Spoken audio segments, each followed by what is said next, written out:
Salut à tous, on se retrouve avec une vidéo que vous avez été tellement nombreux à me demander. Il s'agit de comment débuter la calligraphie numéro 2. Si t'as pas vu le numéro 1, je t'invite à aller le voir tout de suite dans le petit i et à revenir après.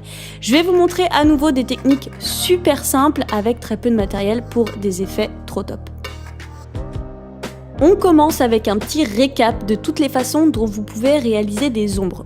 Tout d'abord, on écrit un mot avec la technique de fausse calligraphie que je vous ai montré dans l'épisode numéro 1. Ensuite, on prend un stylo noir et on va retracer un petit contour sur le côté droit de chaque lettre.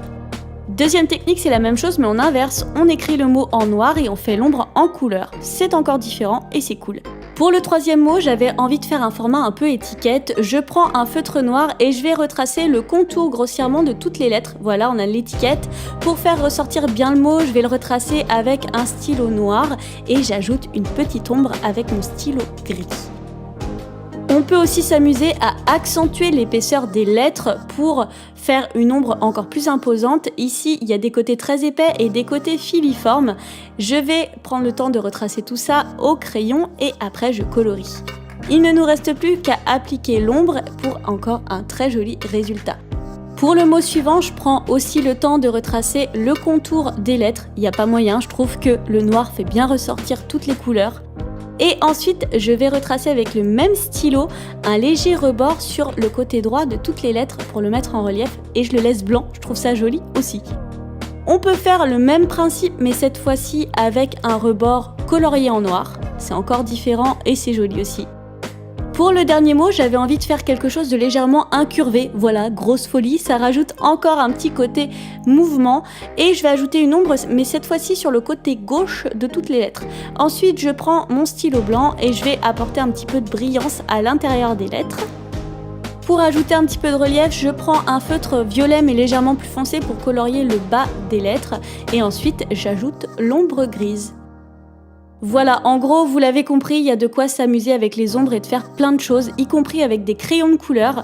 J'ai décidé de faire une calligraphie, mais cette fois-ci sur du papier craft, parce que voilà, c'est pas réservé qu'au papier blanc.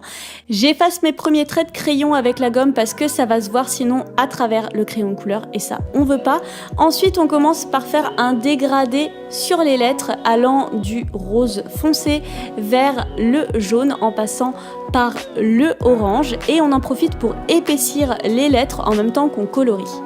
On fait la même chose pour toutes les lettres, ensuite on va prendre le stylo ou le feutre blanc ou le Tipex, si on n'en a pas ça fonctionne bien aussi, et on va créer une première ombre sur le côté droit des lettres. Ensuite on va créer une deuxième ombre sur le côté gauche, cette fois-ci des lettres, et je trouve que ça fait très bien ressortir le mot j'adore. On va prendre le temps d'ajouter plein de petits détails, y compris une vague très colorée, dégradée, pour rajouter au côté un peu été, qu'on attend avec impatience les vacances. Voilà, et on ajoute aussi les ombres comme on a fait pour le mot. Voilà, je pense que vous avez de quoi bien expérimenter les ombres. On passe à mon astuce préférée, les points. C'est tellement simple mais tellement cool. On prend le temps d'écrire tout d'abord un mot. Voilà, je vais repasser pour épaissir certains côtés de mes lettres pour accentuer le côté calligraphie, comme j'écris un mot assez gros. Et ensuite, je prends le stylo gris et je vais tracer des ombres mais légèrement décollées du mot, c'est tout aussi joli et j'aime bien cet effet. Après, on prend le feutre et on va tracer des petits points tout autour des lettres en laissant un petit bord. Le principe, c'est de faire plein de petits points très condensés près des lettres et de plus en plus diffus vers l'extérieur. Voilà ce que ça donne. Ce qui est cool avec cette technique, c'est qu'on peut aussi le faire de différentes couleurs.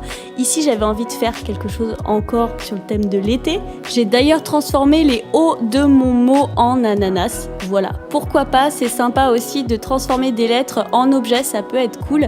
Et je vais prendre le temps de rajouter un petit trait blanc à l'intérieur des lettres summer pour les faire ressortir et donner un léger petit relief. Ensuite, on va utiliser la fameuse technique des points, mais cette fois-ci en jaune. Je retrace tout le contour et on va imiter du sable. Ici, bien sûr, bon, c'est l'été, c'est du sable, mais on pourrait aussi faire de la neige pour cet hiver ou encore partir dans des choses complètement abstraites. J'aime beaucoup, je trouve que c'est super cool, même pour des cartes postales ou des cartes d'anniversaire. Alors là, il fallait que je vous montre une astuce, mais tellement simple. Ici, on a besoin d'un stabilo et d'un stylo, type stylo normal, qui match un peu la couleur du stabilo. On commence par écrire notre mot au surligneur, et ce qui est cool avec l'embout biseauté du surligneur, c'est que ça donne déjà un effet de relief. Ensuite, on va accentuer ce relief avec le stylo en retraçant le côté gauche seulement des lettres. Voilà, je vous montre ici, faites la même chose. Et vous allez voir que comme par magie, on a l'impression que le mot se détache du papier. J'adore, c'est tellement simple, on peut faire ça avec tous nos stabilos et différentes couleurs de stylo, c'est cool. On peut aussi jouer avec le contraste. Cette fois-ci, on va tester de faire un négatif avec les lettres blanches, comme le papier. Et tout le tour, lui, va être colorié. J'ai choisi du noir pour faire black and white. Voilà, pour bien faire ressortir le mot. Et je l'écris dans un cercle pour créer un format un peu logo et un peu rétro, j'aime bien. Je retrace le contour des lettres, j'efface le crayon en papier et ensuite je colorie tout l'extérieur en noir. Pour recréer un petit peu de relief, on peut faire des petits traits noirs aussi. Et bien sûr, on peut s'amuser tout simplement à l'intérieur d'une calligraphie à rajouter un trait blanc sur de l'écriture noire. C'est un peu l'effet summer que j'ai fait tout à l'heure. J'aime beaucoup, c'est très simple et ça apporte du relief et c'est très contrasté. On peut aussi matcher les techniques, on peut ajouter des petits points à l'effet logo que je viens de faire en cercle. J'ai voulu faire un petit soleil tribal, j'adore. Voilà, on peut s'amuser avec les cercles, les triangles,